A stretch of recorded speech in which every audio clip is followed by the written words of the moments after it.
Hi, my name is Nancy, and I'm here with my husband Dan to share with you about an experience we had after we were married for 25 years.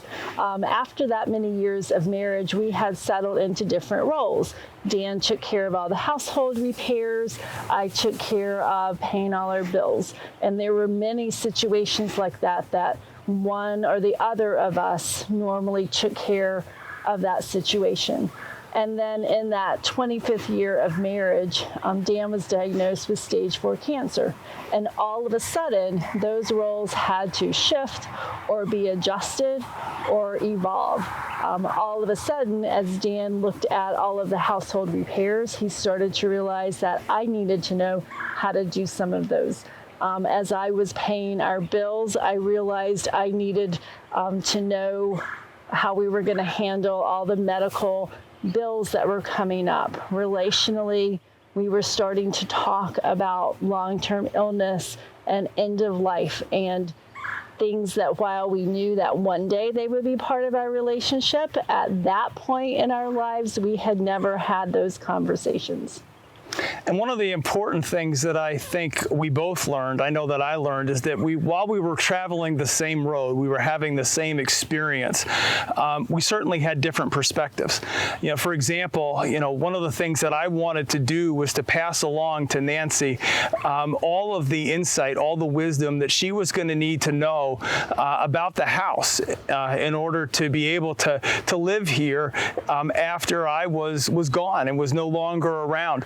And so I would take every single opportunity that I had to be able to show her something around the house. How do you change the water filter? How do we take care of this, that, or the other thing? And I looked at it as, well, this is great. This is wonderful. I'm preparing her. I'm helping her, and I'm setting her up for success. Well, Nancy's perspective was a little bit different.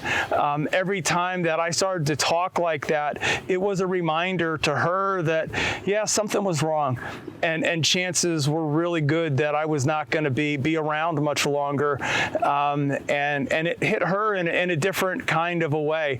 And so it was important for me to understand her perspective as we started to share those conversations.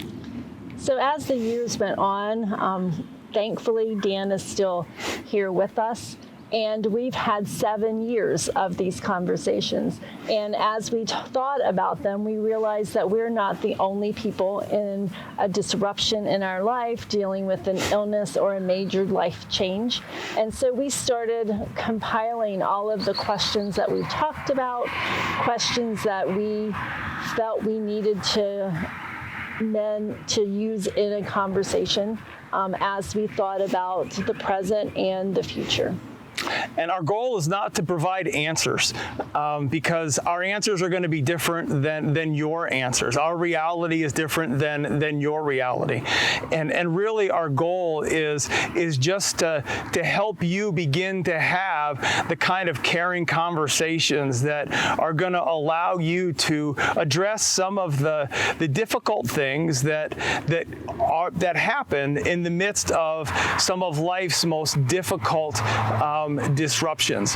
And so we believe that if we can ask the right questions and that if we can help each other answer those questions, that it is possible for us to find joy. It's possible for us to find hope.